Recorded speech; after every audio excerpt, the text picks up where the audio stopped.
नमस्कार दोस्तों, calibre education के डिजिटल प्लेटफॉर्म पर आप सभी दोस्तों का हार्दिक स्वागत है, हार्दिक अभिनंदन है। दोस्तों, हम भारतीय संविधान और राज्य व्यवस्था के बारे में पढ़ रहे हैं।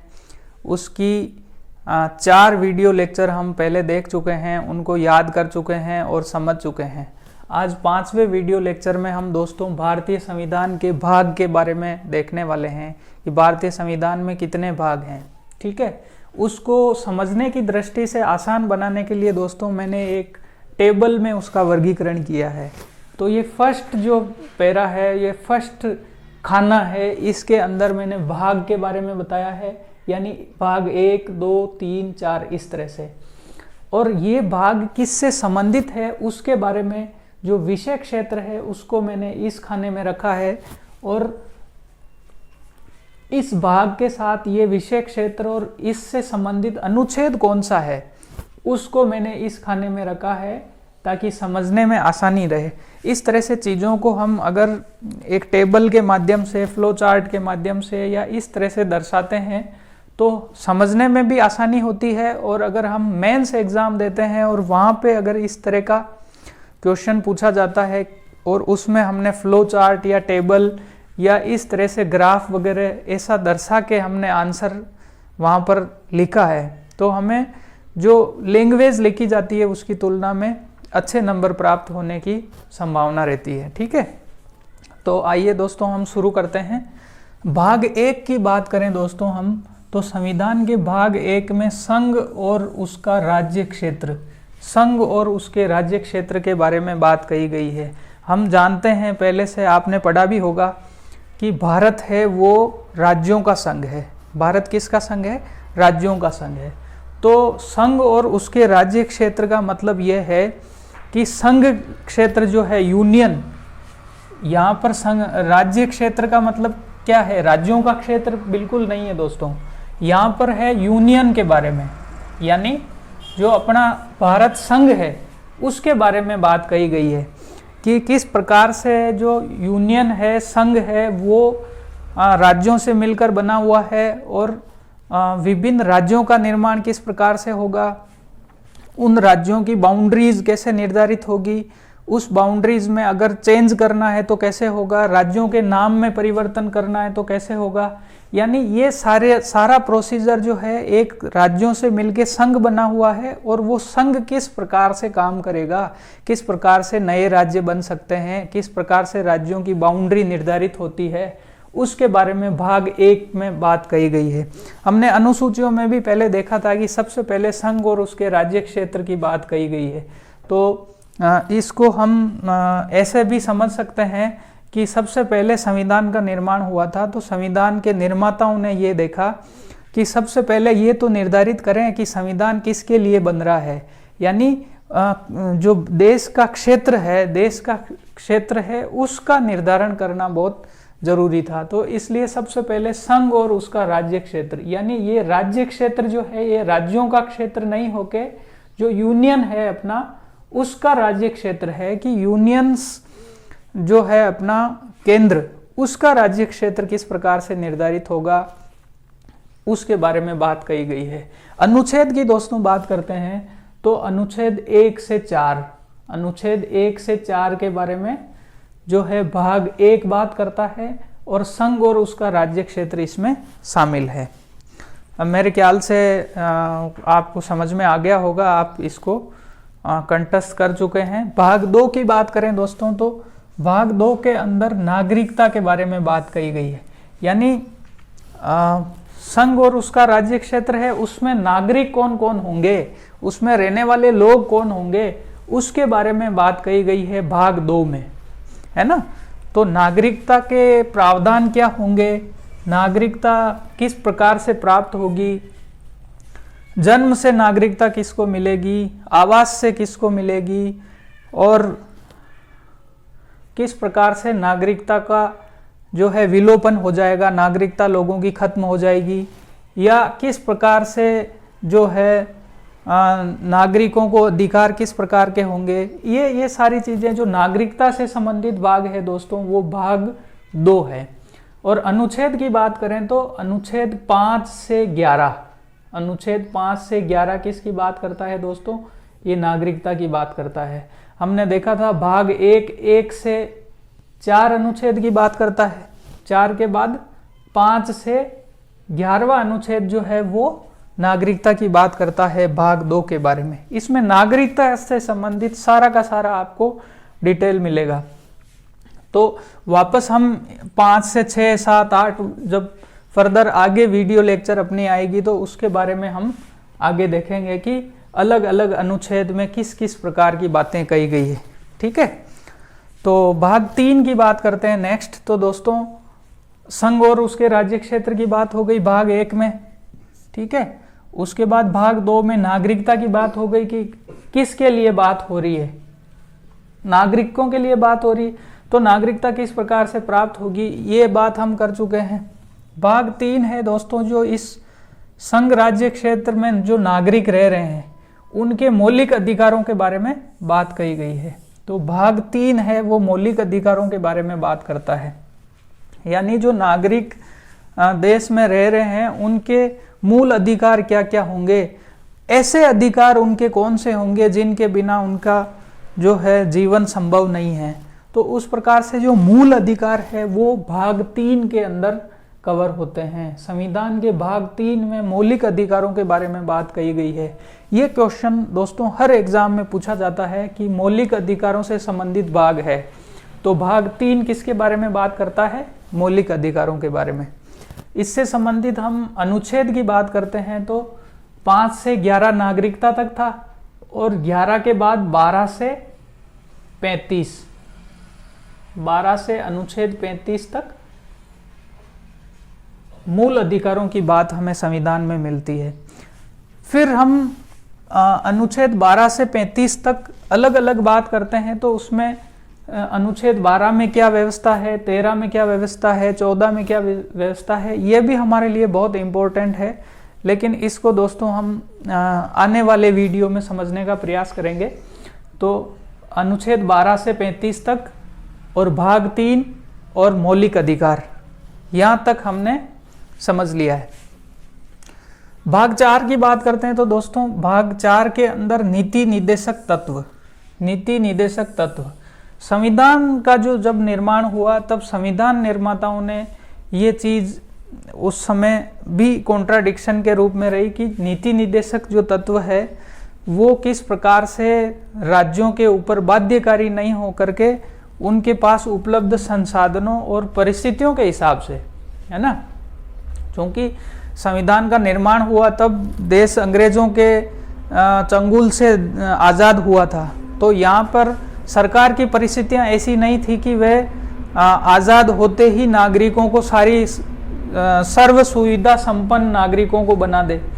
तो उसके लिए कुछ नीतियाँ, कुछ चीज़ें ऐसी रखी गई कि समय के हिसाब से अगर राज्यों के पास संसाधन उपलब्ध होते हैं तो वो राज्य इस प्रकार का प्रयास करेगा कि वो नागरिकों को उस प्रकार की सुविधाएं उपलब्ध कराएं। तो इनको नीति निर्देशक तत्व कहा जाता है। ये ध्यान रखना दोस्तों, जो मौलिक अधिकार है उनका अगर हनन होता है तो एक नागरिक सर्वोच्च न्यायालय में जा सकता है, लेकिन नीति निर्देशक तत्व वाद योग्य नहीं है, है ना।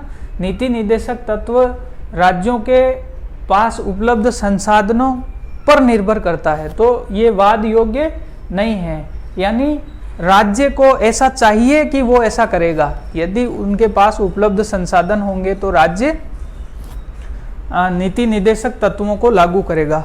तो नीति निर्देशक तत्वों से संबंधित अगर हम अनुच्छेद की बात करें दोस्तों, तो अनुच्छेद 12 से 35 तक मौलिक अधिकार हो चुके हैं और अनुच्छेद 36 से 51, 36 to 51 ये बात करता है नीति निर्देशक तत्वों के बारे में। तो ये भी बहुत हमारे लिए इम्पोर्टेंट है कि 36 में क्या है, 37, 38, ये हम आने वाले वीडियो लेक्चर में आगे समझने का प्रयास करेंगे। तो एक बार मैं फिर से आपको रिवीजन करवा देता हूँ। संघ राज्य क्षेत्र यानी संविधान निर्माण हुआ तो देश के लिए संविधान बना था, तो राज्यों वहाँ का क्षेत्र क्या होगा, राज्य कौन सा राज्य कहाँ होगा, उसकी बाउंड्री क्या होगी, उसका नाम क्या होगा, उसके बारे में बात करता है। दूसरा, जो भाग है दोस्तों वो नागरिकता के बारे में बात करता है कि राज्य क्षेत्र में कौन कौन से नागरिक होंगे। तीसरा भाग है दोस्तों वो मौलिक अधिकारों के बारे में बात करता है। चौथा भाग है वो नीति निर्देशक तत्वों में के लिए बात करता है, जो अनुच्छेद 36 से 51 नीति निर्देशक तत्वों को वर्गीकृत करते हैं, किस में किस प्रकार के नीति निर्देशक तत्व है, इसको अपन आगे देखेंगे। आइए दोस्तों, भाग 4 को पढ़ने के बाद हम भाग 4A की बात करते हैं। भाग 4A को संविधान निर्माण के बाद जोड़ा गया है, इसलिए इसका अलग से भाग नहीं बना करके और संविधान के जो 22 भाग है उन्हीं में एडजस्ट किया गया है। ठीक है, 22 भागों के अंदर ही एडजस्ट किया है, तो अपने को उसी किसी भाग के सब भाग के रूप में जो नए भाग जोड़े गए हैं वो हमें देखने को मिलते हैं।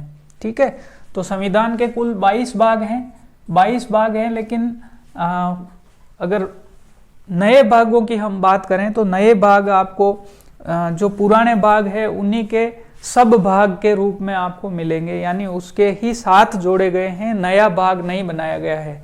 जबकि हम अनुसूची की बात करते हैं तो मूल संविधान में 8 अनुसूचियां थी, अभी 12 है, तो 4 अनुसूचियां नई बनाई है, लेकिन भागों में ऐसा नहीं है।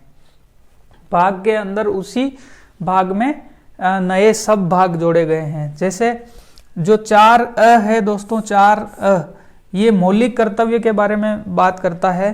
तो जब संविधान लागू हुआ तब संविधान निर्माताओं ने इस तरह का विचार सोचा कि जो है अगर नागरिकों को मौलिक अधिकार दे दिए जाएंगे, राज्य अपनी नीति के निर्देशक तत्व निर्धारित करके उन पे काम करेगा, तो नागरिकों से ये अपेक्षा की गई है कि नागरिक स्वतः ही देश के बारे में अपने कर्तव्यों का पालन करेंगे, संविधान का अच्छे से पालन करेंगे, या फिर देश की रक्षा के लिए हमेशा तत्पर रहेंगे, ये अपेक्षा की गई थी।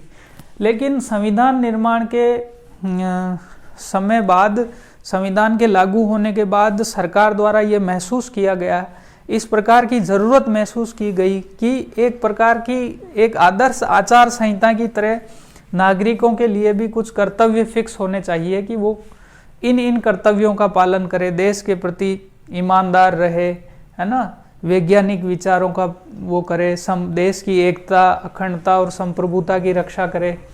तो उसके लिए सरकार ने दोस्तों स्वर्ण सिंह समिति बनाई थी। मौलिक कर्तव्यों को लागू करने के लिए कौन सी समिति बनाई थी? स्वर्ण सिंह समिति। स्वर्ण सिंह समिति ने ये रिकमेंडेशन दी थी कि किस प्रकार से जो है नागरिकों के लिए भी मौलिक कर्तव्य लागू किए जाए। ठीक है, तो स्वर्ण सिंह समिति ने कुल 11 मौलिक कर्तव्य लागू करने की सिफारिश की थी। 11 मौलिक कर्तव्यों में से सरकार ने 10 मौलिक कर्तव्यों को लागू किया था, और इसके लिए दोस्तों 42वां संविधान संशोधन 1976 वेरी इंपॉर्टेंट, कई एग्जाम्स में पूछा गया है। 42वां संविधान संशोधन 1976 में किया गया। उसमें संविधान में भाग 4A जोड़ा गया और मौलिक कर्तव्यों का प्रावधान किया गया। और कितने मौलिक कर्तव्य जोड़े गए? स्वर्ण सिंह समिति की सिफारिश पर 10 मौलिक कर्तव्य जोड़े गए। और जो अनुच्छेद 51 था, अनुच्छेद 51 के अंदर अनुच्छेद 51 क जोड़ा गया, यानी जिस प्रकार से भाग सब भाग के रूप में जोड़े गए, उसी प्रकार से इन्हीं अनुच्छेदों के अंदर सब अनुच्छेद जोड़े गए। तो अनुच्छेद 51 था, उसको संशोधित करके 51 क जोड़ा और मौलिक कर्तव्य संविधान के अंदर जोड़े गए। तो यहाँ तक की बात हो गई। हम भाग 5 की बात करते हैं दोस्तों नेक्स्ट।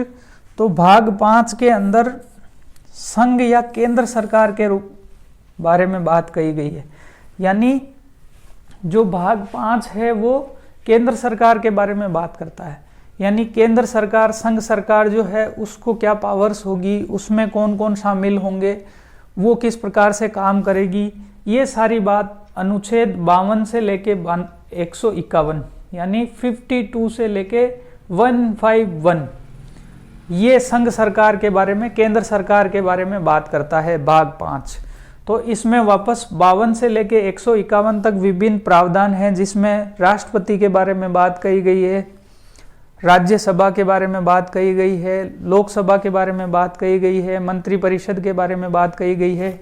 ये सारी चीज़ जो केंद्र सरकार है उसके बारे में भाग 5 बात करता है। ये अपन आने वाले वीडियो लेक्चर में इसको समझने वाले हैं। अभी हम इतना समझें कि अनुच्छेद 52 से 151 तक भाग 5 बात करता है और भाग 5 में संघ या केंद्र सरकार की बात कही गई है।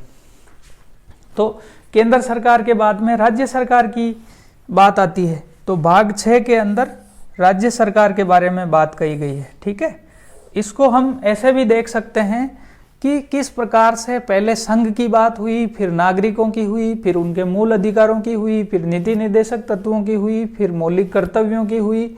उसके बाद केंद्र सरकार या संघ सरकार बड़ी है तो केंद्र सरकार के बारे में पहले बात कही गई है। ठीक है, तो अनुच्छेद 52 से 151। उसके बाद फिर राज्य सरकारें केंद्र सरकार के एक तरह से अंडर में काम करती है, तो उसके बाद राज्य सरकारों की बात कही गई है भाग 6 में, है ना। तो राज्य सरकारों के अगर अनुच्छेद की बात करें दोस्तों, तो बात हम करें तो राज्य सरकार में दोस्तों अनुच्छेद 152 से 237 यानी 152 से 237 तक राज्य सरकार किस प्रकार से काम करेगी, राज्य सरकार के कितने पार्ट होंगे, राज्य विधानमंडल कैसे काम करेगा, राज्यपाल अपनी शक्तियों का प्रयोग कैसे करेंगे, विधान परिषद कैसे होगी, कैसे बनेगी, कैसे किन किन राज्यों में होगी, वो सारी बात भाग 6 करता है राज्य सरकारों के बारे में। और अनुच्छेद 152 से 237 इससे संबंधित है। जो भाग 7 है दोस्तों उसको निरस्त कर दिया गया है। इसमें राज्यों को विभिन्न कैटेगरीज में बांटा हुआ था। A, B, C श्रेणी के राज्य अंग्रेजों ने अपने सुविधा के अनुसार बनाए हुए थे, तो इसका निरस्त कर दिया गया है, इसका निरसन कर दिया गया है, यानी इस भाग को हटा दिया गया है। ये अनुच्छेद 238 से संबंधित था।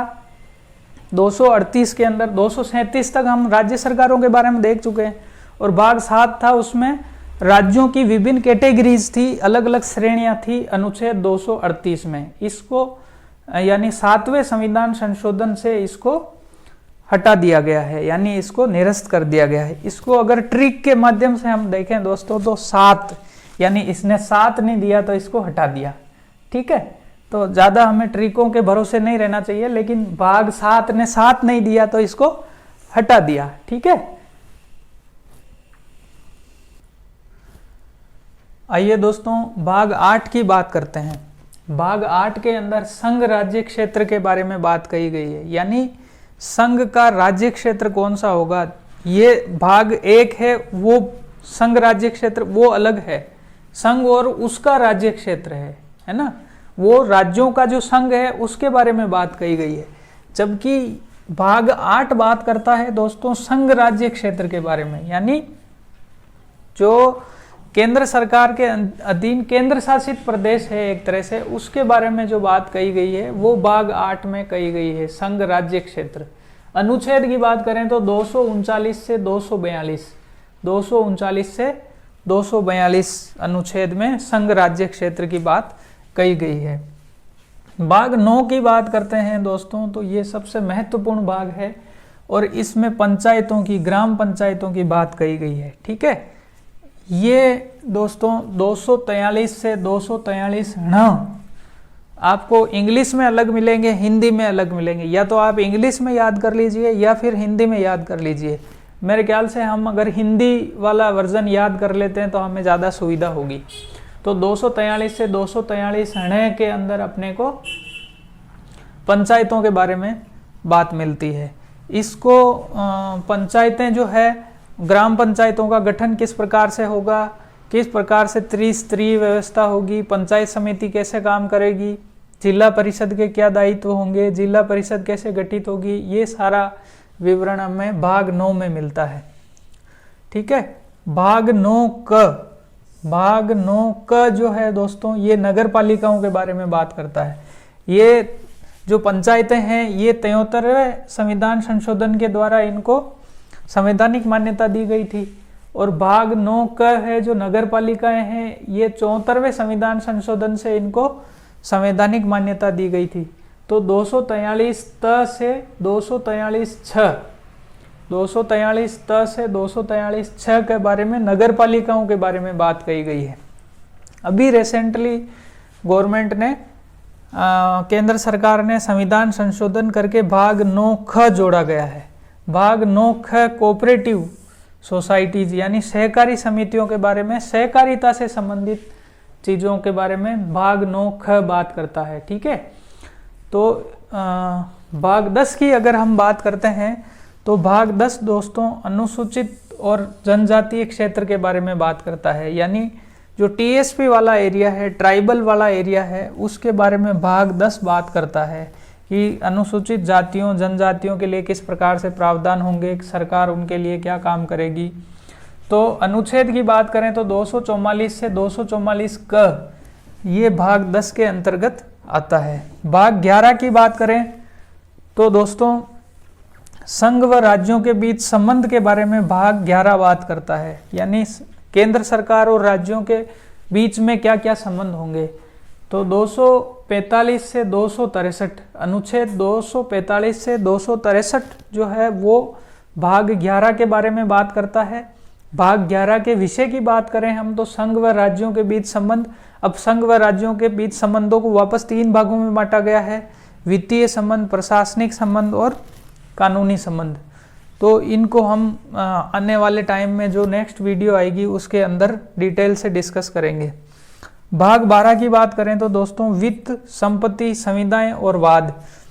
अनुच्छेद की बात करें तो 264 से 300 यानी केंद्र सरकार किस प्रकार से ऋण लेगी, किस प्रकार से उस पर ब्याज का भुगतान करेगी, किस प्रकार से उससे संबंधित वाद होंगे, सरकार की संपत्ति है उसका यूज किस प्रकार से होगा, तो ये बात इसमें कही गई है। भाग 13 की बात करते हैं दोस्तों। भाग 13 के अंदर व्यापार, वाणिज्य और समागम, यानी पूरे देश के अंदर जो व्यापार वाणिज्य होगा वो किस प्रकार से होगा, उसमें किस प्रकार से जो है सरकार उसको रेगुलेट करेगी। पूरे देश के अंदर व्यापार, वाणिज्य और समागम को लेकर के कोई बाध्यता नहीं होगी। इस प्रकार की बातें भारत सरकार का जो व्यापार, वाणिज्य और समागम है उसके बारे में बात कही गई है। केंद्र सरकार किस प्रकार से निर्यातों को बढ़ावा देगी, किस प्रकार से आयात निर्यात पॉलिसी डिसाइड करेगी, किस तरह से मतलब व्यापार वाणिज्य को रेगुलेट करेगी, इसके बारे में हमें भाग 13 में विवरण मिलता है। भाग 13 के अनुच्छेद की हम बात करते हैं तो अनुच्छेद 301 से 307 तक हमें व्यापार, वाणिज्य और समागम के बारे में जो है जानकारी मिलती है। आइए दोस्तों भाग 14 के बारे में देखते हैं।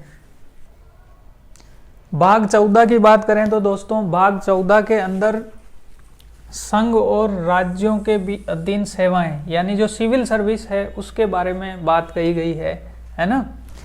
तो सिविल सर्विस में ऑल इंडिया सर्विस की बात करते हैं तो उसमें 3 सेवाएं ऑल इंडिया सर्विस के अंदर हैं, वो अपन आगे देखेंगे। लेकिन संघ और राज्यों के अधीन जो सेवाएं हैं उनके बारे में, सिविल सर्विस के बारे में भाग 14 में प्रावधान है। अनुच्छेद अगर हम देखें तो अनुच्छेद 308 से 323 तक सिविल सर्विसेज के बारे में बात कही गई है। इसमें सिविल सेवाओं को मिलने वाले संरक्षण के बारे में बात कही गई है। ठीक है, संघ लोक सेवा आयोग और राज्य लोक सेवा आयोगों के बारे में बात कही गई है। तो ये सारा विवरण हमें भाग 14 के अंदर मिलता है ना।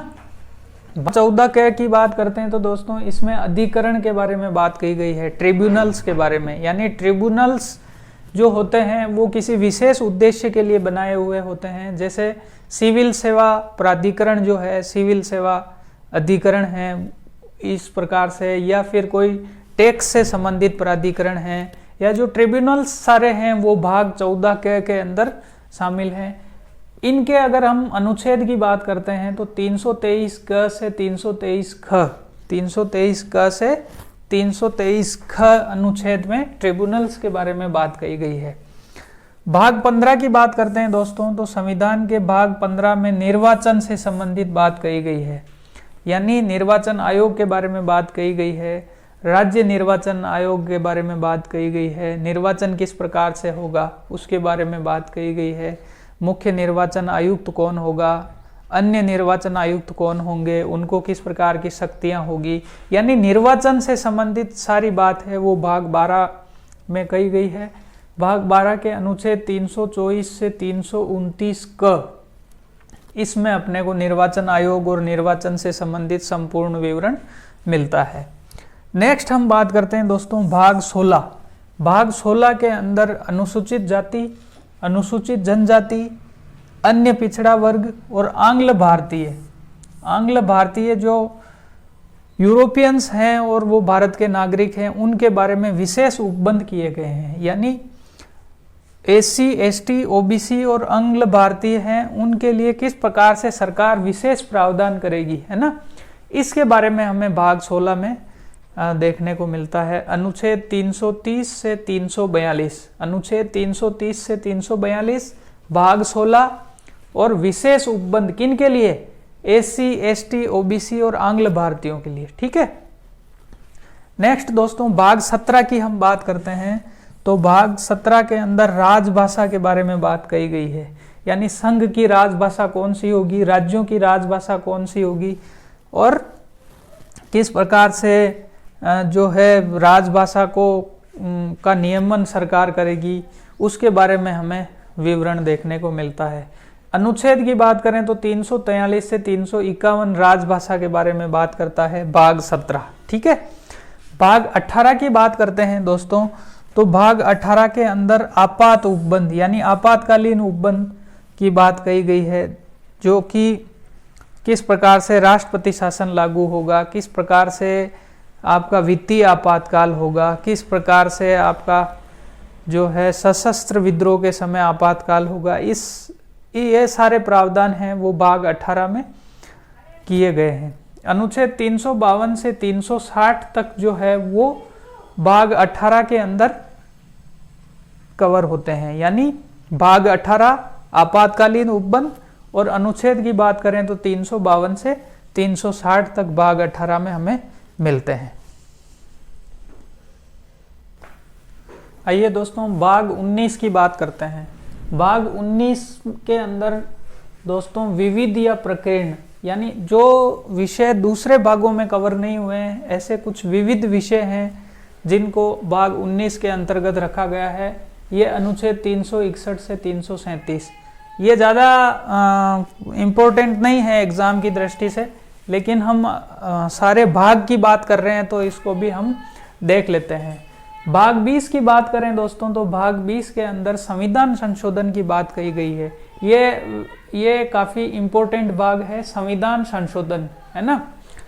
भाग 20 संविधान संशोधन और अनुच्छेद 368 यानी संविधान का जो अनुच्छेद 368 है, जो भाग 20 है, वो क्या है कि संविधान संशोधन के बारे में बात करता है कि किस प्रकार से संविधान का संशोधन किया जाएगा। इसमें मूलतः 3 प्रकार से संविधान का संशोधन होता है, वो हम नेक्स्ट वीडियो में जब डिटेल से इसका अध्ययन करेंगे तब हम देखने वाले हैं। भाग 21 की बात करें तो दोस्तों इसमें अस्थायी, संक्रमणशील और विशेष उपबंध, अनुच्छेद 369 से 392, यानी जो विशेष राज्यों का दर्जा प्राप्त होता है, किस प्रकार से जम्मू कश्मीर राज्य को विशेष राज्य का दर्जा प्राप्त था, ये सारी व्यवस्थाएं हैं। जो विशेष परिस्थितियां होती है, किस प्रकार विशेष राज्य का दर्जा मिलेगा, कौन कौन सी परिस्थितियां होती है, उनके विशेष उपबंध जो है, यानी अस्थायी प्रकार से विशेष राज्य का दर्जा, यानी जो विशेष राज्य का दर्जा है वो अस्थायी होता है। किसी भी राज्य का परमानेंट ये अधिकार नहीं है कि उसको जो विशेष राज्य का दर्जा है वो यानी उसका एक अधिकार है। जिस प्रकार से अभी जम्मू कश्मीर के अंदर धारा 370 थी, उसको हटा करके और विशेष राज्य का दर्जा समाप्त कर दिया गया है, इसी प्रकार से अन्य राज्यों के संबंध में भी सरकार जब चाहे हटा सकती है। इसीलिए इसका नाम है वो अस्थायी रखा गया है। ठीक है दोस्तों। अनुच्छेद 369 से 392, तो जम्मू कश्मीर के लिए धारा 370 थी, आर्टिकल 370, वो भी इसी में थी, उसको सरकार ने हटा दिया है। भाग 22 की बात करें तो दोस्तों संक्षिप्त नाम, प्रारंभ, हिंदी में प्राधिकृत पाठ और निरसन, इसमें विविध विषय रखे गए हैं। किस प्रकार से संविधान के अंदर जो संक्षिप्त नाम है उनको डिटेल से दिया गया है, प्रारंभ और हिंदी में प्राधिकृत यानी उसका हिंदी अनुवाद है वो क्या होगा, इस प्रकार की जो विविध चीज़ें हैं उनको भाग 22 के अंदर कवर किया गया है। अनुच्छेद की बात करें तो 393 से 395। तो दोस्तों इस प्रकार से हमने संविधान के भाग 1 से लेके भाग 22 के बारे में पूरा डिटेल से अध्ययन किया, समझा, देखा और मुझे विश्वास है कि आप को इससे लाभ होने वाला है। आप इसको अच्छे से पढ़ के तैयार कर लीजिए, एग्ज़ाम में आपका कोई भी क्वेश्चन गलत नहीं होगा। वीडियो देखने के लिए बहुत बहुत धन्यवाद, बहुत बहुत आभार दोस्तों। इसको अपने दोस्तों के साथ शेयर कीजिए। अगर अधिक से अधिक आप इसको शेयर करेंगे, कमेंट करेंगे और सुझाव देंगे तो मैं अच्छे से अच्छे वीडियो आपके लिए लेकर के आऊँगा। और जो है मेरा मोटिवेशन है दोस्तों वो आपकी प्रतिक्रियाओं से ही मिलता है। Thank you so much.